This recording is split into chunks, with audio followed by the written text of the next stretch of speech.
J'investis dans les cryptos pour être riche dans le futur. Paire de couilles dans le futal, ainsi soit-il. Mon bitcoin est mon couteau. Bienvenue dans la deuxième partie de l'émission Twitch sur les cryptos actus en général. Je vais aborder un premier thème. Si à l'avenir le système financier s'effondre, que vaudra un BTC ? Et est-ce que le dollar pourrait être adossé à Bitcoin un jour ? Alors j'ai une grosse réflexion autour de ce sujet, je vais vous partager ça et puis on va aussi se projeter un petit peu dans l'avenir, l'évolution du système financier, de la monnaie et tout ça. Deuxième point, septembre sera plutôt haussier ou baissier pour les cryptos ? Alors on a des premiers éléments de réponse, pour l'instant c'est baissier, mais le mois n'est pas terminé, et donc voilà, on va réfléchir là-dessus. Et puis en troisième partie, je ferai de l'analyse technique, enfin du coup pas moi directement, vous savez, je récolte plutôt des informations pour essayer de savoir ce qu'en pensent les pros de l'analyse technique pour se situer dans le cycle. Voilà pour le programme. Du coup je vais démarrer ma réflexion, vous le savez, souvent je démarre un peu par des questions qui peuvent sembler bêtes et tout, je fais l'amorce comme ça, et puis derrière la réflexion est beaucoup plus étoffée. Alors je débute avec ce tweet que j'ai fait sur X. Si à l'avenir le système financier, les banques,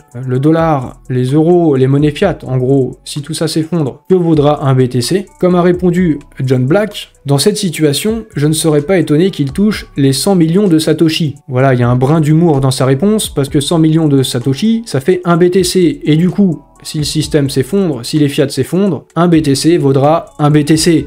Vous connaissez un peu cette devise presque des bitcoins maximalistes, un BTC égale un BTC. En fait, cette réflexion, ce tweet peut sembler bête au premier abord, mais finalement, il y a plusieurs degrés de lecture à ça. Et ça dépend aussi de votre degré de compréhension de Bitcoin, de la monnaie, de la politique monétaire, de l'inflation et de l'économie. Et aussi, ce pourquoi Bitcoin a été créé. En fait, la vocation, c'est pas d'être relié aux monnaies fiat, c'est de devenir la monnaie utilisée par tout le monde, par les gens, par le peuple, les institutions, par tout le monde. Et du coup, dans ce cas-là, un BTC vaut un BTC. Le référentiel, c'est BTC lui-même. On va continuer de développer cette réflexion. Parce que si le prix de Bitcoin se rapproche un jour du $1 000 000 ou plus, vous savez bien, on est toujours un peu dans la spéculation, on se demande jusqu'où ira le prix du BTC, on imagine même qu'à long terme ça puisse aller à plus d'1 million, 10 millions, voilà, tout ça quoi. Il y a toujours de la spéculation là-dessus, mais quand on spécule là-dessus, finalement il y a un autre aspect à prendre en compte. Plus le BTC va valoir beaucoup en monnaie fiat,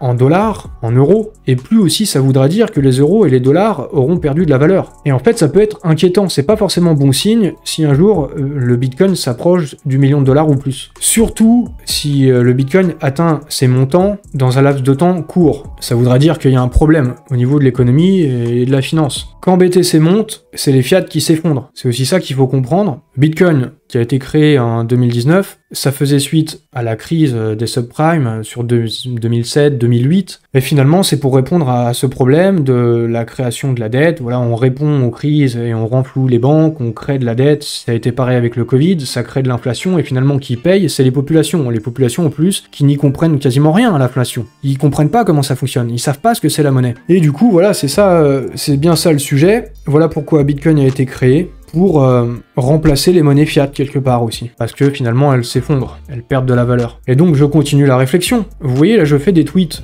tout au long de la semaine, je pose des petites questions comme ça, et il y a un fil conducteur, il y a une réflexion globale. Moi, je me fais mes réflexions de mon côté, je les partage avec vous, et finalement, après, dans une vidéo, je rassemble tout ça, je regroupe, et je fais mon fil conducteur. Donc, le tweet suivant, est-ce que le dollar pourrait être adossé à Bitcoin un jour ? C'est la suite logique de mes tweets précédents. Un BTC vaut un BTC, les monnaies fiat, dollars et euros qui perdent de la valeur, qui s'effondrent, l'inflation, et pour contrer ce problème, est-ce que le dollar ne pourrait pas être adossé à Bitcoin un jour ? Eh bien, c'est quelque chose qu'on peut envisager. Et en fait, je vous ai pondu un scénario dans ce tweet-là, donc je vais vous en parler et je vais partager cette réflexion. Imaginez un monde où le dollar américain est adossé à Bitcoin, en fait Bitcoin qui est l'or numérique du 21e siècle. Puisque fut un temps, jusqu'en 1971, le dollar était adossé à l'or, donc l'or comme réserve de valeur. Donc pourquoi pas adossé à l'or numérique ? Est-ce que ça pourrait devenir une réalité ? Voilà, posons le scénario. Si le dollar s'effondre sous le poids de l'inflation et je dirais même de l'hyperinflation, et ça peut être vrai pour le dollar, mais aussi pour les autres monnaies et pour les autres banques centrales dans le monde. Si la dette devient incontrôlable, ou si le monde décide de ne plus considérer le dollar comme la monnaie réserve de valeur, les États-Unis pourraient chercher une bouée de sauvetage, et ça pourrait être Bitcoin, cette bouée de sauvetage. Alors, quelle raison pourrait pousser les USA à prendre cette décision? Qu'est-ce qui pourrait pousser les USA à adosser le dollar, backer le dollar par du BTC? Ça pourrait être pour réduire l'inflation et la dette, en limitant la création monétaire. Donc, je vous disais, comme en 71, avant, il y avait des réserves d'or, et en fait, pour créer de nouveaux dollars, pour émettre de nouveaux billets dans l'économie, il fallait augmenter ces réserves d'or. Donc voilà, il y avait l'équivalent dans la réserve fédérale en or. Et ça limite la création monétaire. Ça pourrait être la même chose avec le Bitcoin. Aussi, face à la réduction de l'utilisation du dollar mondialement, alors même si c'est pas non plus énorme aujourd'hui, il y a une réduction de l'utilisation du dollar, on a vu des signes allant dans ce sens-là, mais ça reste toujours le dollar qui est majoritairement utilisé. Mais en tout cas, si l'utilisation du dollar baisse, eh bien adosser le dollar à Bitcoin, ça pourrait renforcer sa position, renforcer la position du coût du dollar, parce que voilà, en reprenant cette idée, moins d'inflation, limiter la création monétaire, ça rendrait de la valeur au dollar, aux monnaies fiat, du coup, qui perdent de la valeur actuellement, puisque c'est backé par rien du tout. Une autre raison qui peut pousser les USA à prendre ces décisions, ça pourrait être pour affirmer leur suprématie technologique et financière dans le monde. Voilà, les États-Unis qui se veulent leaders de la tech, en faisant ça, ça pourrait être le cas. Une autre raison, ça pourrait être des pressions internes et externes. Comme par exemple les pressions internes, ça pourrait être des candidats pro-Bitcoin, comme Trump, c'est le cas. Il a d'ailleurs parlé de ça, du Bitcoin énormément, il en a beaucoup parlé. Sûrement dans ce sens-là, et dans la même idée que je développe là. Ou alors des pressions externes, des changements dans les relations internationales, et je pense notamment aux BRICS, qui pourraient être eux-mêmes amenés déjà d'une part à moins utiliser le dollar, et peut-être à se mettre à utiliser le Bitcoin. Donc les États-Unis devraient aussi s'aligner, sûrement, pour ne pas être dépassés. Donc ça, c'est les raisons pour backer le dollar par du BTC. Mais quelles conséquences ça pourrait avoir si ça se produisait comme ça? Il pourrait y avoir une perte de contrôle des USA sur leur monnaie, parce que ça limiterait leur pouvoir de création monétaire, comme je vous ai dit un peu plus tôt. Mais ils pourraient chercher à contrôler le mining de Bitcoin, pour produire un maximum de BTC et garder la main sur leurs réserves. Plus ils ont de Bitcoin, plus ils pourront faire de la création monétaire, comme la même idée que je vous ai dit juste avant avec l'or. Il faut plus d'or pour faire de la création monétaire, avoir de la souplesse dans la politique monétaire. Et c'est sûrement du coup dans cette idée que le candidat Trump veut faire des USA la première place du mining mondial. Je pense que vous voyez, il y a quand même une cohérence dans la réflexion entre ce qui se passe dans le réel et les suppositions de ce scénario. Quelles pourraient être les autres conséquences? Un marché en folie. Les investisseurs devraient tout réévaluer. On peut se dire que quelque part, le signal qui serait envoyé, c'est que la référence, ce serait peut-être plus le dollar, ou plus seulement, ça pourrait être aussi Bitcoin. La référence, ça pourrait devenir Bitcoin. Et finalement, les actifs vont devoir peut-être, si ça arrivait, tout ça, devraient prendre comme référence le BTC, et on arriverait à cette idée que un BTC vaut un BTC, voilà, ce serait ça la référence. C'est le souhait des bitcoins maximalistes. Également, un autre point, une autre conséquence qui peut être originale, je trouve, et intéressante, c'est que la sécurité de Bitcoin deviendrait cruciale pour les États-Unis, mais aussi du coup pour d'autres gouvernements, parce que s'il y avait une faille de sécurité, ça pourrait faire trembler l'économie mondiale. Du coup, il n'y aurait pas intérêt, et même les gouvernements auraient intérêt à renforcer la sécurité de Bitcoin. Ça, ce serait un cas de figure, c'est assez improbable, voilà, c'est assez original. C'est peut-être aussi pour ça que je ne sais plus quel fonds d'investissement qui a lancé des ETF, fonds de gestion pardon, qui a lancé un ETF, je sais plus lequel, mais ils ont mis aussi un budget pour le développement de Bitcoin. C'est peut-être aussi dans cette idée. Et puis une autre conséquence, évidemment le crypto boom, voilà, ça profiterait à tout le secteur crypto, une direction pareille. Alors par contre, quelle est la probabilité que ce scénario se réalise un jour? Il y a des choses qui vont dans le sens que ça pourrait se faire et d'autres non. Déjà d'une part, il y a les ETF, donc on a bien vu de plus en plus Bitcoin était perçu comme réserve de valeur, donc ça pourrait aller dans ce sens-là. Également, il y a une pression sur le dollar. Je vous disais, il y a des inquiétudes sur la stabilité du dollar, et du coup, ça ouvre la voie à des alternatives, ça pourrait être Bitcoin, Également, on peut s'apercevoir, quelque chose qui montre qu'il y a des inquiétudes sur la stabilité du dollar, les banques centrales du monde entier, et depuis quelques temps, intensifient leurs achats d'or, les banques centrales, pour faire des réserves. Il y a même eu des records, je crois, qui ont été battus là au premier trimestre ou au premier semestre 2024. Donc c'est bien qu'il y a un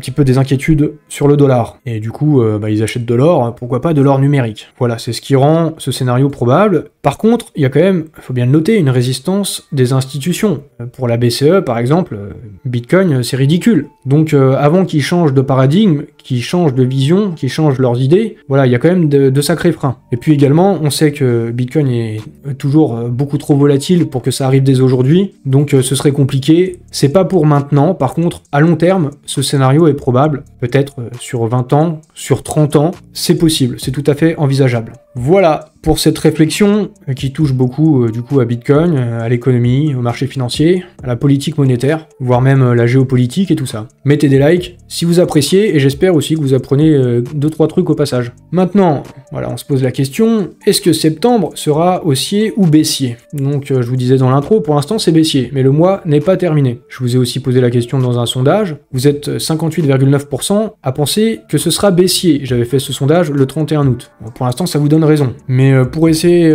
d'y voir un petit peu plus clair sur ce qui pourrait se passer, qu'est-ce qui pourrait impacter le marché crypto lors de ce mois de septembre? Il y a différentes dates et des événements importants. Comme le 5 septembre, c'est aujourd'hui, la publication du Beige Book de la Fed. Alors ça donne un aperçu des données économiques sur différents districts. Donc des premiers éléments de réponse peut-être. Il y aura aussi les annonces autour du chômage, notamment demain, donc le vendredi 6 septembre. Si vous regardez sur YouTube, vous serez déjà au courant. Mais du coup, voilà, ça va vachement aussi dépendre de ça. Effectivement, si le chômage est trop fort, on peut craindre une récession, et ça, ce serait pas forcément bon signe. Une autre date très importante, ce sera le premier débat présidentiel entre Kamala Harris et Donald Trump. Évidemment, en fonction de ce qu'ils vont dire, en fonction de leurs promesses qu'ils envisagent pour l'économie, les marchés financiers vont être attentifs et vont réagir par rapport à ça, soit positivement, soit négativement. Aussi, le 17 et 18 septembre, quelque chose de majeur, vous êtes au courant, la Réserve fédérale, la Fed, va prendre sa décision sur le taux de directeur. Alors, on est à peu près tous sûrs, on sait a priori que les taux vont baisser, mais on ne sait pas de combien, soit de 0,25, soit de 0,5. Une crainte, ça pourrait être que les taux soient baissés trop fort, trop rapidement, un peu dans la précipitation, dans la crainte d'une récession, due aussi à des chiffres du chômage qui seraient pas très bons. Ça pourrait aussi envoyer un mauvais signal au marché financier. Donc voilà, c'est toute la complexité maintenant de la politique monétaire pour les banques centrales. C'est bien pour ça qu'on est dans une impasse au niveau de ce système financier. C'est devenu vraiment la merde, quoi. Vraiment, on peut dire ça comme ça. Ils savent plus comment faire pour gérer le truc. Bon, je continue. Autre événement, Token 2049 à Singapour. C'est un des plus gros événements mondiaux de la crypto, donc il pourrait y avoir des annonces autour de certains projets, des partenariats. Ça pourrait en partie influencer le marché crypto, pas dans son ensemble, mais peut-être concernant certains projets, certains coins, certains tokens. Le 23 septembre, il y aura une comparution des membres de la SEC, dont le président Gary Gensler, président de la SEC, pas président des États-Unis, je pense que vous avez compris. Et ça pourrait avoir des implications sur la régulation, peut-être autour du fait que certains tokens, certains coins pourraient être des securities, des commodities, ce genre de choses, voilà, ça pourrait avoir de l'impact. Et quelque chose de plus anecdotique, le 29 septembre, Changpeng Zhao, CZ, anciennement du coup de Binance, il sortira de prison. Donc voilà, je sais pas si ça pourrait avoir des conséquences, mais à la limite, on peut envisager que ça pourrait influencer le prix du Binance Coin, éventuellement. Donc voilà, il y a quand même un sacré programme pour le mois de septembre. Et les premières nouvelles, je vous disais, le 5 septembre, le Beige Book de la Fed. Les premières données ne sont pas très bonnes. Voilà, rapidement, l'évaluation globale est pessimiste. L'activité économique stagne ou décline dans la plupart des districts. On peut voir ça ici, c'est un tweet de Craig Shapiro que j'ai repris. Donc je vais pas vous faire le détail de tout le tweet. Si vous voulez, vous faites pause et vous lisez. C'est pas non plus... enfin, je veux dire, même si ça c'est pas très bon, ce qui va être plus déterminant, ce sera le chômage et le taux directeur de la Fed. Un autre point, je pense que vous êtes aussi au courant, mais je le dis pour ceux qui ne le savent pas, 8 fois sur 11, le mois de septembre est baissier. Donc, les probabilités vont plutôt dans le sens que le mois de septembre sera baissier. Mais voilà, tout le monde s'attend à ça aussi, donc est-ce que ce sera forcément le cas? Les statistiques, voilà, ça vaut ce que ça vaut, on essaye de regarder, mais on ne sait pas ce qui va se passer. Dans cette même idée des statistiques, des choses qui se sont passées précédemment, si on se réfère au cycle précédent, nous sommes à la veille d'une hausse parabolique sur Bitcoin, comme vous pouvez le voir ici, on est là. Le trait blanc, c'est le cycle actuel, et puis sur les cycles précédents, ça a décollé sur la même période, la même phase du cycle. Le dernier bull run, ça avait commencé doucement fin septembre, ça s'était accentué en octobre, et puis de plus en plus sur la fin de l'année 2020. Donc est-ce que ça va se passer de la même manière? Est-ce que vous êtes prêts pour la suite? En tout cas, on espère que ce sera parabolique. Je vous montre aussi le schéma, c'est la même chose, mais sous un autre angle, en regardant un autre morceau des phases et du graphe, en gros. Mais c'est toujours la même chose, on est ici, ce qu'on peut s'apercevoir quand même de manière... c'est assez parlant. On suit globalement les mêmes tracés de cycle en cycle. C'est quand même assez incroyable. Ça paraît même étonnant, c'est surprenant. À chaque fois, on se demande si le cycle va être différent. Pour l'instant, non. Pour l'instant, c'est classique. C'est pas forcément pour nous déplaire, si c'est classique. Donald Trump aussi, petit aparté dans les analyses techniques et tout ça. Donald Trump, il a déclaré qu'il fera des États-Unis la capitale mondiale des crypto-monnaies. Ça corrobore ce que je vous disais précédemment sur toutes les réflexions là. Mais intéressons-nous du coup aux élections US. Regardons aussi ça. À quel moment on se trouve? C'est le but quand je fais aussi, je prends toutes ces informations sur les analyses techniques et tout ça, les graphes. C'est pour essayer de se situer. Donc on est ici, on fait le même tracé que les précédents cycles, et au moment des élections, en novembre, tous les 4 ans, comme le cycle du Bitcoin, eh bien il y a une accélération derrière. Donc, est-ce que ça va se passer de la même façon? Je ne sais pas, je connais pas l'avenir, mais je connais le passé. Donc dans le passé, oui, c'est ce qui s'est passé, donc à défaut de connaître l'avenir, on peut supposer que ça pourrait se passer de la même façon. Malgré ça, le moral n'est pas au beau fixe. On peut voir ça, il y a des gens qui pensent que maintenant qu'il y a les ETF, qu'il y a BlackRock, il y aura plus de bull run. Alors, petite réflexion comme ça, quand vous regardez ce graphe ici, dites-moi à quel endroit on voit que BlackRock est arrivé. Est-ce que c'est flagrant sur le graphe? Est-ce qu'il s'est passé quelque chose? Ou est-ce que ça se passe de manière classique? Regardez, sur les cycles précédents, il n'y avait pas BlackRock, et pourtant, ça se passait aussi de la même manière. Du coup, j'ai envie de dire, qu'est-ce que ça change qu'il y ait BlackRock? En tout cas, jusqu'ici, peut-être à l'avenir, peut-être que oui, mais pour l'instant, c'est pas ce que ça montre. Ce qui se passe ne montre pas ça. Et du coup, il y a quand même beaucoup de pessimistes ces derniers temps, sur les réseaux. Franchement, c'est chaud, on peut le dire. Les uns pensent qu'il n'y aura plus de bull run, les autres pensent qu'il n'y aura plus d'alt season, et puis il y a tous ceux qui sont déjà partis, il y en a qui ont vendu, il y en a qui regardent plus leur wallet, je comprends. Du coup, sur les réseaux, c'est à moitié mort ou c'est à moitié dépressif, mais la vérité, comme je vous disais, c'est que jusqu'ici, tout se déroule normalement, de la même façon que sur les cycles précédents. La seule différence majeure que je peux noter, c'est qu'on a fait un ATH avant le halving cette fois-ci, et ça, à la limite, ça peut être dû à BlackRock, mais c'est pas non plus flagrant, voilà, c'est ici. Voilà, ça vous semble significatif? Regardez, est-ce qu'ici c'était BlackRock? Non, c'était pas BlackRock, et pourtant le mouvement était bien plus conséquent. Donc voilà, je trouve qu'il n'y a pas énormément de différence. D'ailleurs, la correction est très longue, ça doit être la conséquence du fait qu'on a fait un ATH avant le halving, peut-être. Du coup, voilà, pour l'instant, ça se passe de la même manière que d'habitude. Et sachez, retenez bien, que le sentiment de marché, il est rarement pertinent. La plupart du temps, voilà, c'est toujours dans l'excès, soit de positivité, soit de négativité, soit c'est de l'euphorie, soit c'est du désespoir, et en gros, l'investisseur moyen, il est toujours à côté de la plaque. C'est pour ça qu'il faut prendre du recul, et c'est ce que je fais avec tous ces graphiques, c'est ce que je fais chaque semaine, c'est ce que j'essaye de faire. Par contre, si en 2025, plus ou moins dans 4 mois, si le marché continue de stagner ou de baisser, là, j'avoue, faudra peut-être un peu s'inquiéter. Mais c'est pas le cas actuellement, donc il n'y a pas de raison à ce stade de paniquer, même bien au contraire, puisqu'on se trouve peut-être... regardez ces courbes ici, voilà. Donc c'est pas mal, non? Voilà, bien au contraire, on est plutôt pas mal en fait, peut-être, j'espère. Alors, qu'est-ce qui se passera? Il peut arriver le meilleur comme le pire. En tout cas, ceux qui seront toujours là en 2025, ceux qui n'auront pas vendu, eux ils sauront, et on espère évidemment que tout le monde sera content. Un petit schéma aussi qui est assez représentatif, un schéma de tech dev. Notre attente, c'est que ça fasse ça, que ça monte tranquillement et de manière continue. Mais la réalité, c'est plutôt que ça stagne, il se passe rien, et d'un coup, paf, le pump. Un peu comme ici, voilà, c'est ça, schématiquement, c'est un peu ce qui se passe à chaque fois, quoi. Donc voilà, on espère maintenant la grosse parabolique. Quels sont les 2 scénarios envisagés par Titan of Crypto maintenant pour ce mois de septembre, plus ou moins septembre-octobre? On pourrait, contre toute attente, plutôt avoir une hausse. Pas mal de gens s'attendent à une baisse, on pourrait avoir une hausse, ou alors une dernière capitulation, une forte chute. C'est ce qu'on voit ici en plus ou moins rouge. La capitulation finale, et derrière, on repart pour la fameuse parabolique, comme je disais. Mais du coup, ça c'est ce qui est un peu attendu par la majorité, hein, j'ai l'impression. Donc pour nous surprendre, voilà pourquoi ces deux scénarios, pour nous surprendre, il faudrait un mois de septembre qui soit dans le vert. Par contre, on peut s'attendre à une accélération, si tout se passe comme les cycles précédents, plutôt à partir du mois d'octobre, parce qu'on est rentré dans la phase de boule, même si vous regardez sur les cycles précédents, il y a cette période où ça monte pas tout de suite,